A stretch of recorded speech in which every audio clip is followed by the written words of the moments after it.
Vamos lá, então. Hoje, nosso conteúdo é bem rapidinho.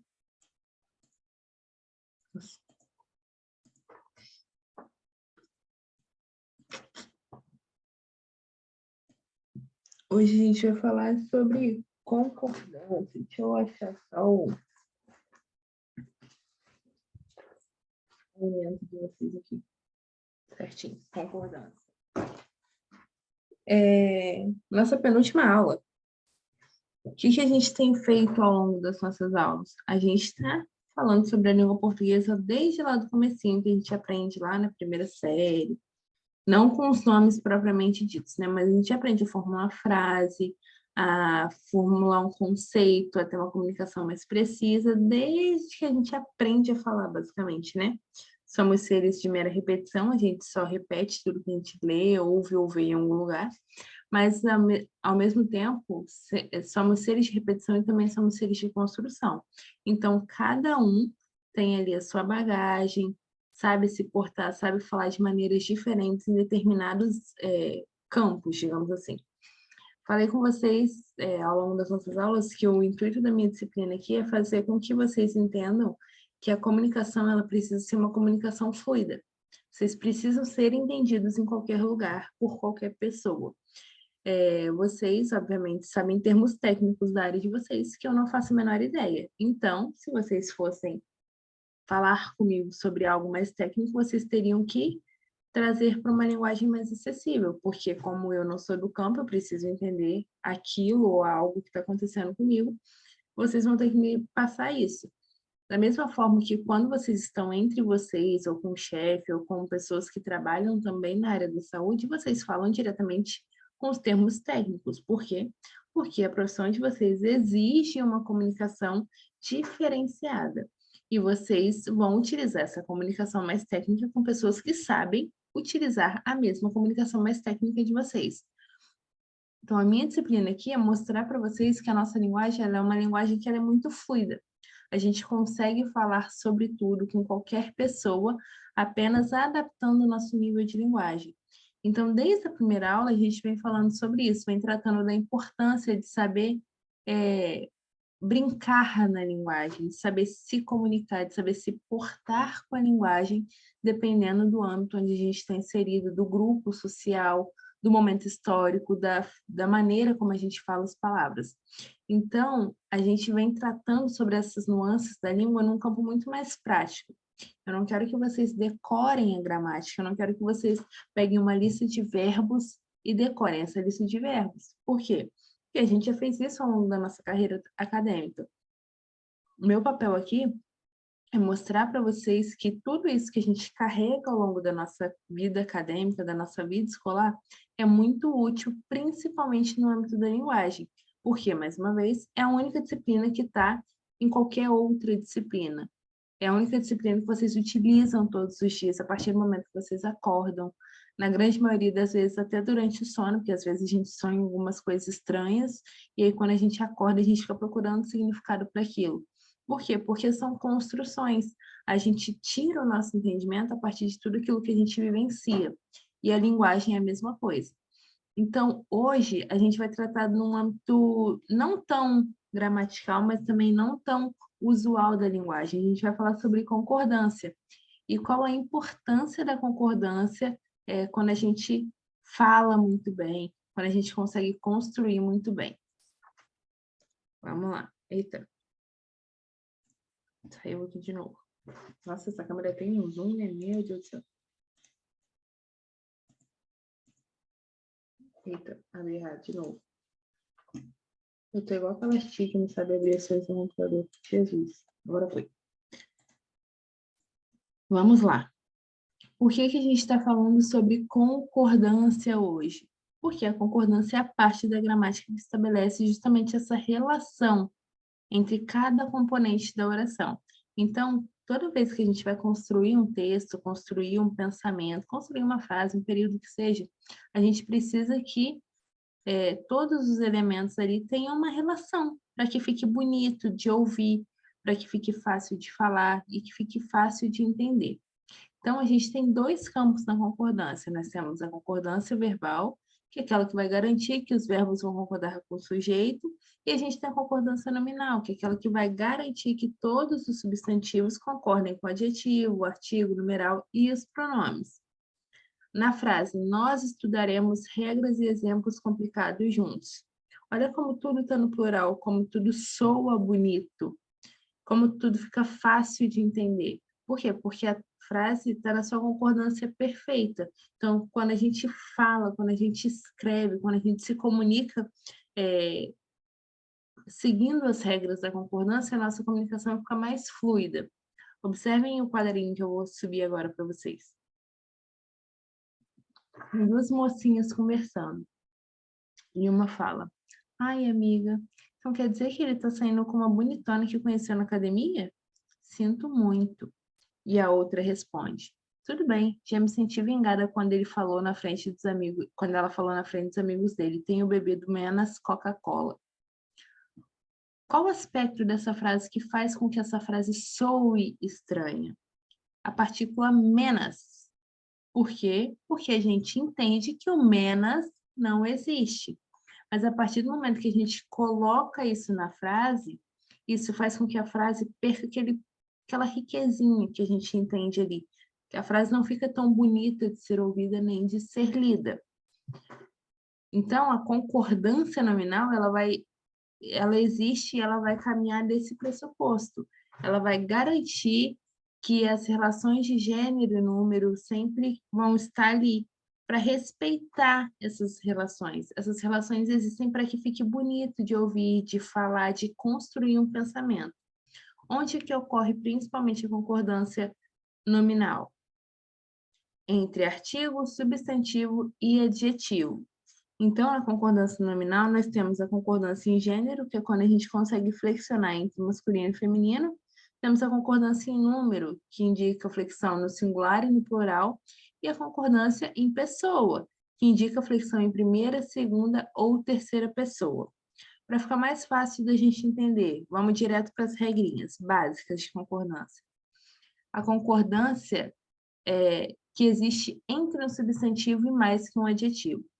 Então, toda vez que eu tiver uma frase que ela tiver mais que um adjetivo para um substantivo, eu posso concordar de duas formas.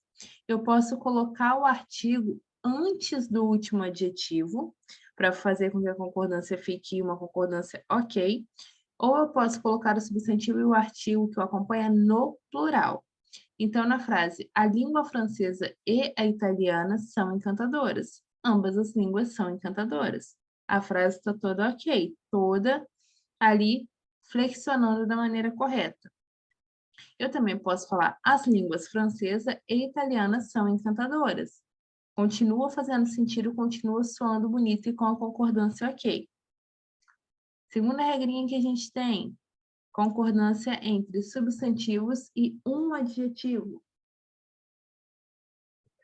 Essa a gente troca, que é quando a gente tem mais que um substantivo e só um adjetivo. Então, eu também tenho duas formas de concordar.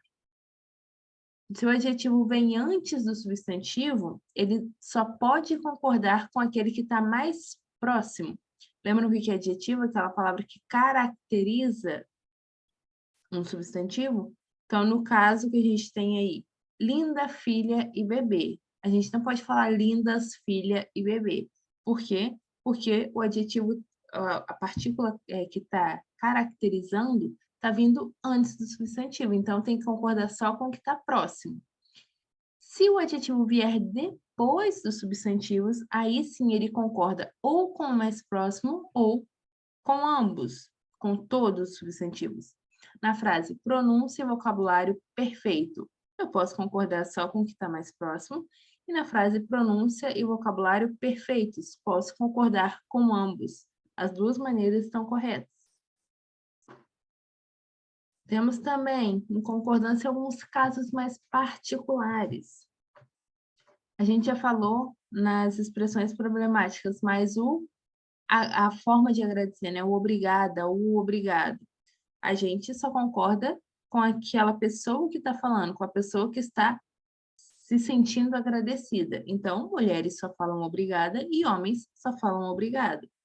Mariana disse obrigada a todos os convidados. O obrigada está se referindo a Mariana, a ela. Então, sempre no feminino. Outro caso particular. Tanto na função de pronome adjetivo quanto na função de advérbio, o menos é sempre invariável. Lembra do quadrinho que a gente viu? Menos não existe.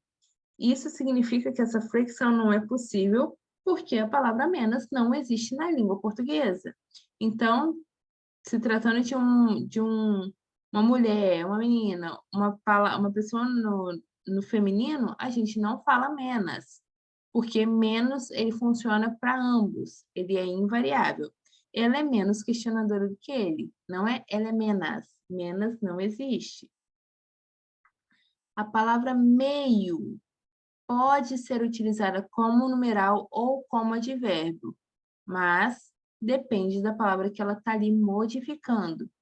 Quando ela vier determinando um substantivo e ela funcionar como um numeral adjetivo, aí ela concorda com o substantivo. Adicione meia colher de açúcar. Tá na função de numeral adjetivo, então tá ali me dando uma quantidade. Aí eu posso usar o meia, uma metade de uma colher de açúcar. Quando for uma modificante de um adjetivo, na função de advérbio, aí é invariável. Marisa é meio gastadeira e seu marido está desempregado. Temos também anexo e incluso. São adjetivos que sempre concordam com aquele substantivo que estão modificando. Então, segue anexo o documento solicitado, segue anexa a fotografia para cadastro. Os alunos estão inclusos no programa de assistência estudantil. A pasta de materiais está inclusa no valor da matrícula. Tanto para o feminino quanto para o masculino funciona, porque concorda com aquilo que ele está modificando. O documento masculino, anexo. A fotografia, feminino, anexa. Os alunos, masculino, inclusos. A pasta, feminino, inclusa.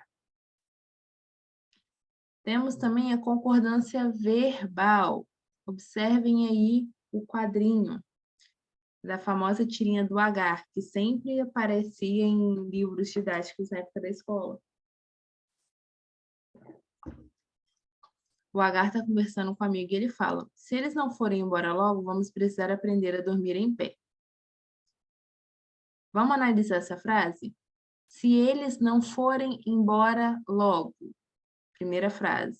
Eu tenho eles aí, o sujeito na terceira pessoa do plural. O verbo também está flexionando na terceira pessoa do plural.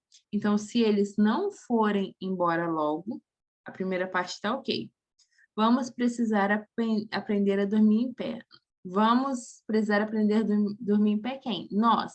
Então, o vamos está se referenciando a nós, que está ali escondido na frase. A gente não vê o nós na frase, mas a gente entende quem que ele está falando. Então, o vamos está concordando com o sujeito. O verbo sempre concorda com o sujeito, lembra? Então, se o verbo na segunda frase está na primeira pessoa do plural, se o sujeito na segunda frase está na primeira pessoa do plural, o verbo precisa concordar com ele. Então, a frase inteira está correta, mas a gente separou as frases para a gente entender onde que o sujeito e o verbo estão concordando, onde que o verbo está flexionando ali, o que que o sujeito está pedindo, para a frase inteira ficar coerente, ficar fácil de entender. Então, na concordância verbal, a gente respeita essa relação entre número e pessoa, entre verbo e sujeito. Na frase nós lemos, quem lê? Nós lemos, está na terceira pessoa do plural. Ok. O rapaz estudava com muito foco. Quem estudava? Ele, o rapaz. Ele estudava. Também está concordando. Como os casos específicos que a gente tem para concordância verbal. A gente tem a concordância de sujeito composto antes do verbo, que é quando a gente tem um sujeito composto e ele vem antes desse verbo, então esse verbo sempre vai estar no plural. Maria e José, sujeito composto, conversaram até de madrugada. Eles conversaram até de madrugada. Verbo sempre no plural. A gente tem também a concordância do sujeito composto depois do verbo, que é quando a gente tem ali o sujeito posposto ao verbo. Então, o verbo pode ficar tanto no plural, como pode também concordar com o mais próximo. Discursaram diretor e professores. Discursou diretor e professores. Ambos estão corretos.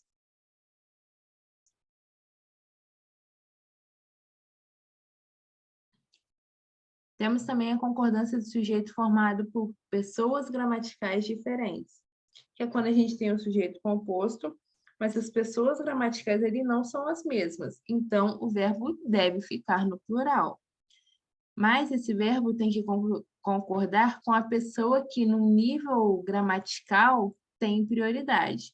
Então, a primeira pessoa sempre tem prioridade em relação à segunda pessoa e a segunda tem prioridade em relação à terceira pessoa. Então, eu e nós sempre vem antes, tem certa prioridade entre tu e vós tem prioridade em eles e ele e eles. Então, na frase nós, vós e eles vamos à festa. Quando a gente conjuga o verbo ir, nós, eu vou, tu vais, ele vai, nós vamos. O nós, como primeira pessoa, está exercendo prioridade. Então, o verbo vai concordar com a pessoa que está exercendo prioridade. Nesse caso, nós temos a primeira, segunda e terceira. Qual que tem a prioridade? A primeira pessoa. Temos também os verbos impessoais, que são aqueles que sempre ficam na terceira pessoa do singular. Por quê? Porque são verbos que não apresentam sujeito. Então, os verbos pessoais que a gente tem aí, os principais são haver no sentido de existir, fazer indicando tempo decorrido e os verbos que indicam fenômenos atmosféricos ou fenômenos da natureza, chover, nevar, ventar. Quando esse verbo for impessoal e for utilizado no sentido figurado, aí ele vai deixar de ser impessoal. Passam a ser, então, conjugados nas pessoas ali, que eles vão estabelecer uma concordância, tanto no singular quanto no plural. Choveram pedidos de ajuda alimentar. Literalmente, caíram pedidos do céu? Não. Sentido figurado, tiveram muitos pedidos. Então, a gente flexiona. Hoje, meus filhos amanheceram doentes. Eles acordaram como se eles fossem o sol? Não. Eles apenas acordaram, passaram a parte da manhã doentes. Sentido figurado. Ontem anoiteci chorando por causa de nossa briga. Ontem eu virei o fenômeno noite por causa da nossa briga? Não. Eu fiquei chorando durante a noite por causa da nossa briga. Então, toda vez que um verbo impessoal for utilizado nesse sentido figurado, ele vai deixar de ser impessoal e vai começar a ser conjugado nas diversas pessoas. Galerinha, acho que por hoje é isso, hein? Na próxima semana a gente tem um conteúdo um pouco mais denso, mas é um conteúdo mais teórico, digamos assim, também. A gente vai falar um pouquinho sobre gêneros textuais para fechar a nossa disciplina, para no dia 4 de agosto a gente abrir a nossa prova. Tá bom?